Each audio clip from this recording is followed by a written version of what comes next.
오늘은 2024년 마지막 주일 예배입니다. 어떤 마음으로 오셨을까? 생각지도 못하고 오셨을 수도 있고 또 여러 감정들이 교차할 수 있지만 하나님께서 마지막까지 우리에게 예비하시는 애를 충만하게 부어주시는 예배가 되기를 간절히 소원합니다. 여러분 1945년 하면 뭐가 떠오르십니까? 예, 광복 떠오르시죠. 해방이 떠오릅니다. 우리나라에게 있어서도 중요한 해이지요. 세계 2차 대전이 끝난 해이기도 하지만 미국 기독교계와 세계 기독교계에서도 굉장히 의미 있는 해입니다. 이 해가 미국을 대표할 만한 굉장히 유명한 복음 전도자, 설교자 이 세 명이 등장한 해이기 때문입니다. 우리가 잘 아는 빌리 그레함, 그리고 척 템플턴, 브론 클리포드라는 이 세 명이 정말 혜성과 같이 미국 기독교계에 등장을 해서 아주 큰 영향력을 미치기 시작했습니다.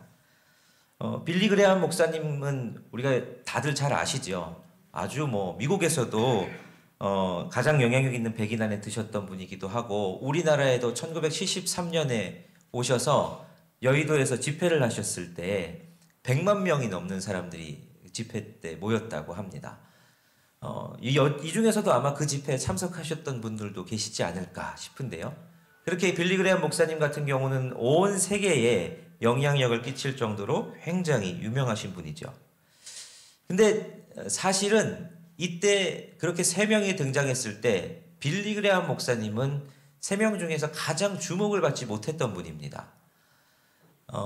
설교하면 오히려 척 템플턴이나 브론 클리포드가 훨씬 인정을 받았는데요.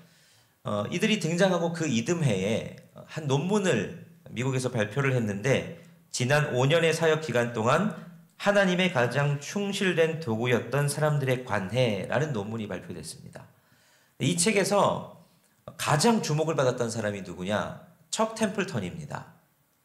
그리고 역시 브론 클리포드도 상당히 주목을 받았는데 빌리 그레함 목사님은 사실 이 책에 이름이 실리지도 못했었습니다. 척 템플턴이 집회를 하면 그 당시에는 이런 유명한 이 설교자가 집회를 하면 사람들이 그 집회 장소에 어마어마하게 줄을 서서 들어갔습니다.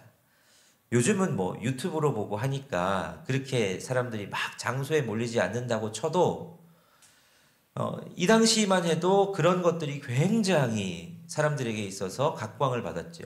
브론 클리포드가 베일리 대학이라는 대학에서 설교를 할 때 설교에 혹시나 방해가 될까봐 총장이 수업 종을 다 끄도록 지시했다. 이런 일화도 유명합니다. 그만큼 아주 유능한 설교자였던 거죠. 그런데 지금 시간이 지나고 나서 우리가 기억하는 건 사실 빌리 그레함 목사님 외에 다른 두 분은 여러분들이 거의 모르셨을 겁니다. 그렇다면 왜 그렇게 더 각광받고 아주 총명받게 시작한 세 명의 복음 전도자, 이 설교자 중에서 우리가 두 명은 기억을 못하고 한 명만 그렇게 기억을 하는 것일까? 그들은 나중에 이렇게 됐습니다. 척 템플턴은 5년이 지난 후에 설교 강단을 떠났습니다. 그리고 라디오와 텔레비전 해설자로 변신을 합니다. 그리고 신문의 논설위원으로 활동을 하고요.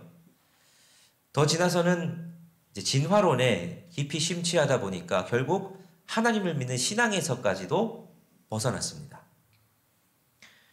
브론 클리포드는 아주 사역이 성공했습니다. 성공해서 많은 부도 얻게 됐는데 그러다 보니 음주와 이 금전적인 문제가 생겼습니다.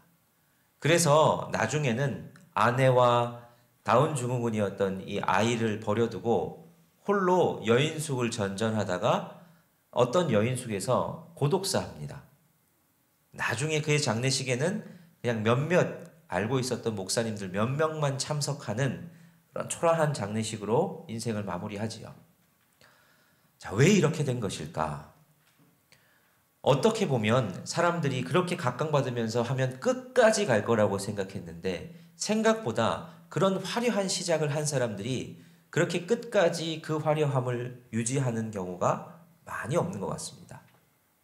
세상에서 보면 그렇게 화려했던 시작을 했던 사람들 중에 그렇게 좋은 끝을 마무리하는 사람들, 그 사람들은 참 복이 있다 할 정도로 그렇게 많지 않죠. 올해를 우리가 시작하고 어느덧 이제 마지막입니다. 올 한 해를 한번 돌아보시죠. 여러분 어떠십니까? 연초에 계획했던 것들을 다 이루고 그렇게 참 연초에 시작했던 부푼 마음처럼 올 한 해를 마무리하는 마음도 어떻게 풍성하십니까? 아니면 여러 아쉬움들이 훨씬 많으십니까? 신앙생활도 그렇습니다. 신앙생활을 하다 보면 처음에는 하나님을 만나서 막 하나님을 만난 마음에 뜨겁고 이렇게 하면 신앙생활 내가 정말 제대로 할 수 있겠다 싶은데 그 마음을 유지한다는 게 쉽지 않음을 발견하게 됩니다. 자, 그렇다면 우리가 오늘 이 연말을 마무리하면서 하나님 앞에 정말 변하지 않는 마음을 가지기 위해서는 어떻게 해야 될까? 우리 오늘 본문에서 좀 하나님께서 주시는 그 음성을 발견해 보고자 합니다. 오늘 본문의 주인공은 유다의 16대 왕인 요시야 왕입니다. 솔로몬 이후로 남유다와 북이스라엘이 나누어지죠. 북이스라엘은 19명의 왕이 거쳐갑니다.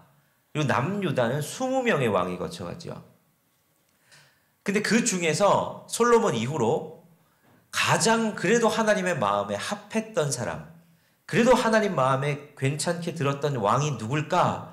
몇 명 있지만 그 중에서도 제일 괜찮았던 왕은 저는 요시야가 아닐까 이런 생각을 해봅니다. 요시야는 솔로몬 이후로 이스라엘 남유다 통틀어서 전례 없는 종교개혁을 했던 왕으로 유명하지요. 자, 그런데 요시야가 왕이 되었을 때의 상황을 살펴보면 1절에서는 이렇게 배경을 기록합니다. 우리 함께 한 목소리로 읽겠습니다. 시작.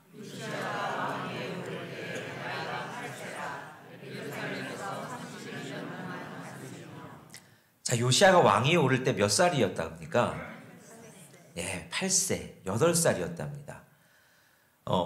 아무리 만으로 쳐줘도 9살, 생일이 안 지났다고 아무리 쳐도 10살일 것 같습니다. 그 꼬맹이죠. 제 아들보다도 어린데 그 어린 아이가 왕이 됐습니다. 왜 이 어린 아이가 왕이 되어야 했을까? 상황이 있습니다. 요시야의 할아버지는 므낫세 왕입니다. 므낫세 왕은 남유다에서 통틀어서 가장 악했던, 하나님 보시기에 가장 악했던 왕이다 할 수 있습니다. 하나님을 믿는 사람들을 오히려 핍박했고 우상 숭배를 강요했던 왕입니다. 근데 그 아들이 누구냐? 요시야의 아버지이자 므낫세 왕의 아들은 아몬 왕입니다. 근데 이 아몬 왕도 자식의 아버지 므낫세의 길과 똑같은 길을 행합니다. 하나님 보시기에 악한 거죠. 근데 이 아몬 왕이 왕위에 2년밖에 못 있습니다. 신하들이 반란을 일으켰거든요. 왜 반란을 일으켰냐? 그 당시 국제 정세를 보면 아수르라는 강대국이 있습니다. 아시리아라고 불리는 아수르. 그게 전통적인 강대국인데 신흥 강국이 부상을 하고 있습니다. 바벨론입니다. 그러면 이 아몬 왕은 어떤 노선이었느냐? 원래 기존 강국이었던 아수르와 친하게 지내려고 하는 노선이었습니다. 근데 신하중 중에 유력한 몇몇이 보기에 아수르는 이제 아닌 것 같거든요. 앞으로 바벨론에 붙어야 우리나라가 괜찮을 것 같은데 아수르 노선을 취하고 있는 왕이 답답하니까 반란을 일으킨 겁니다. 반란을 일으켜서 아몬 왕을 죽입니다. 그런데 백성들이 보기에 여전히 우리가 아수르 잘 섬기며 하면 괜찮을 것 같은데 하는 생각이 드는 거죠. 그러니까 아수르를 취하지 않고 바벨론 노선을 타려고 반란을 일으켰던 신하들을 백성들이 죽입니다. 그래서 그 혼란한 가운데에 백성들이 세운 왕이 누구냐? 아몬의 아들이었던 요시야입니다. 그래서 8살에 왕이 되어야 됐습니다. 8살에 왕으로 올라간 이 요시야가 어떻게 제대로 통치를 했을까? 어떻게 그럴 수 있었을까? 이런 생각을 해봅니다. 자, 그런데 우리가 알다시피 요시야는 종교개혁, 그것도 북이스라엘 남유다 통틀어서 전례를 찾아볼 수 없는 종교개혁을 할 수 있었던 왕이 됩니다. 어떻게 그럼 요시야는 그렇게 될 수 있었을까?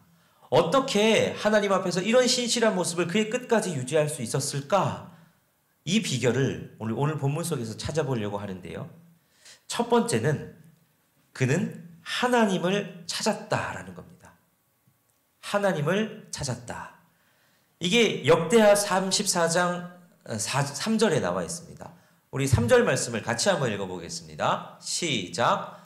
아직도 어렸을 때 곧 왕위에 있은 지 8년에 그의 조상 다윗의 하나님을 비로소 찾고 제12년에 유다와 예루살렘을 비로소 정결하게 하여 그 산당들과 아세라 목상들과 아로 새긴 우상들과 부어 만든 우상들을 제거하여 버리매.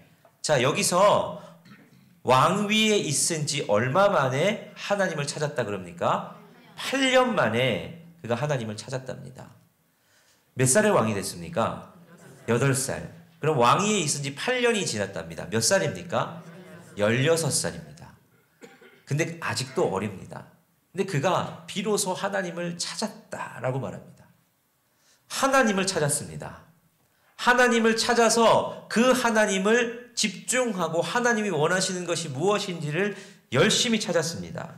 하나님을 찾다의 히브리어 원어는 다라쉬라는 단어입니다.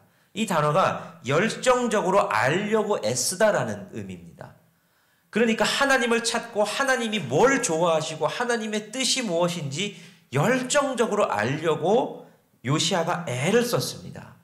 그리고 시간이 지나서 12년, 왕위에 오른 지 12년, 즉 20살이 됐을 때 그는 온갖 아세라 목상들과 아로 새긴 우상들과 부어 만든 우상들을 다 제거하기 시작합니다. 그 하나님을 찾았던 그 첫 마음을 끝까지 유지하면서 하나님 앞에서 계속해서 개혁을 유지해 나가더라 하는 것이죠.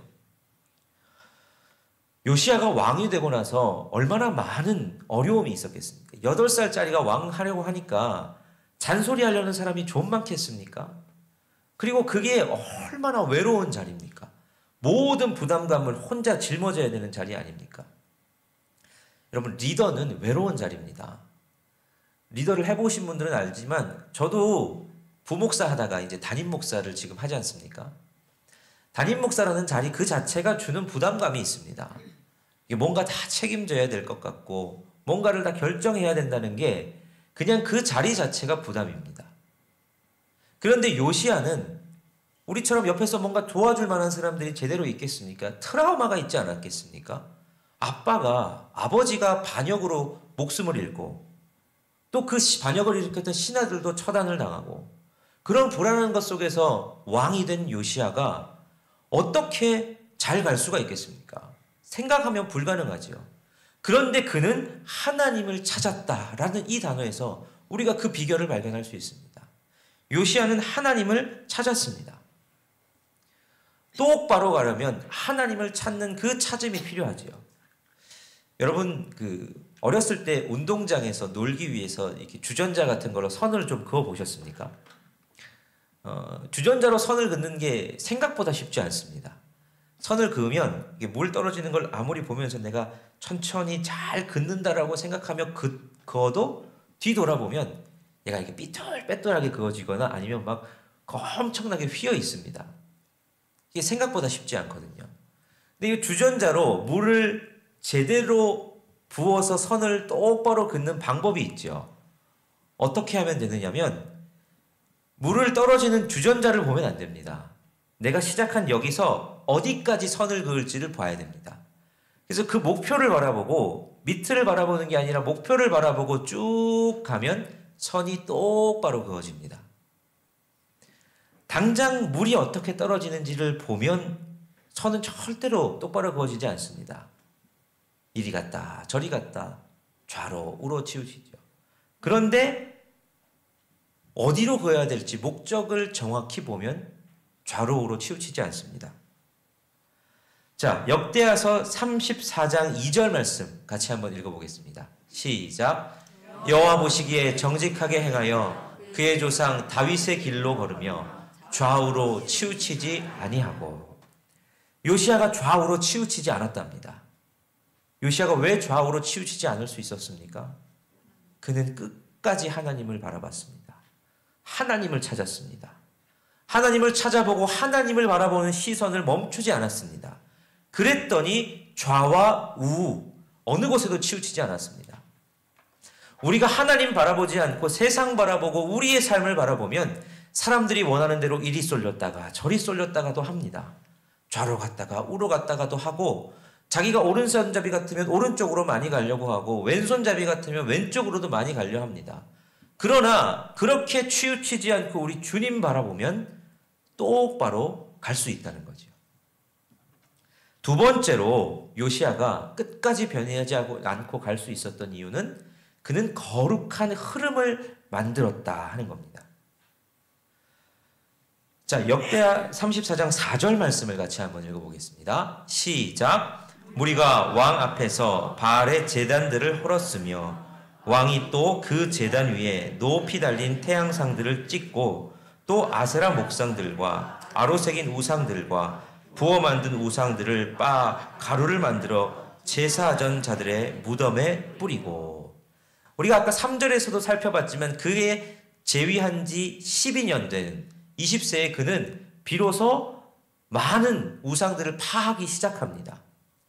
그렇게 파하기 시작하자 4절 시작에서 어떻게 표현을 합니까? 무리가 왕 앞에서 바알의 제단들을 헐었다라고 말합니다. 먼저 요시야가 결단하고 하나님을 찾고 드디어 종교개혁을 시작합니다. 많은 우상들을 그냥 다 회파합니다. 그랬더니 무리들이, 백성들이 그것을 보고 요시야를 따라서 우상들을 파하기 시작합니다. 제단 위에 달린 태양상들을 찍고 또 아세라 목상, 아로새긴 우상, 부어 만든 우상을 다 빻아서 가루로 만들어 버립니다. 요시야 혼자 하는 게 아님을 알게 됩니다. 요시야가 그 일을 시작하자 그것이 흐름을 만듭니다. 무리들이 요시야를 따라하기 시작합니다. 그러자 요시야가 계속해서 종교개혁을 이어나갑니다. 우리는 실제로 우리 혼자 뭔가 우리가 잘나서 할 수 있을 것 같지만 상황과 환경에 너무 영향을 많이 받는 사람들입니다. 그래서 사람의 인생을 결정하는 건 결국은 습관입니다. 어떤 습관에서 어떤 문화에서 내가 살아가고 있느냐. 여러분, 그게 우리의 생각을 결정하고 우리의 행동들에 너무너무 영향을 많이 줍니다. 그래서 우리에게 중요한 건 뭐냐? 좋은 흐름들, 거룩한 흐름을 만들어내는 게 중요합니다.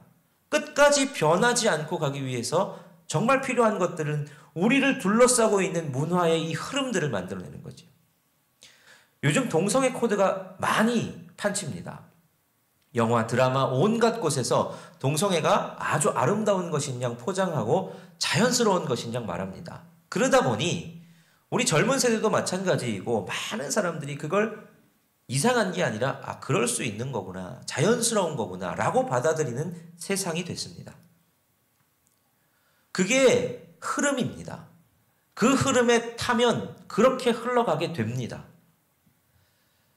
부정부패가 많고 타락하고 남들을 속이고 하는 문화가 많은 곳에서는 그렇게 정직하게 사는 게 바보같이 사는 거가 됩니다.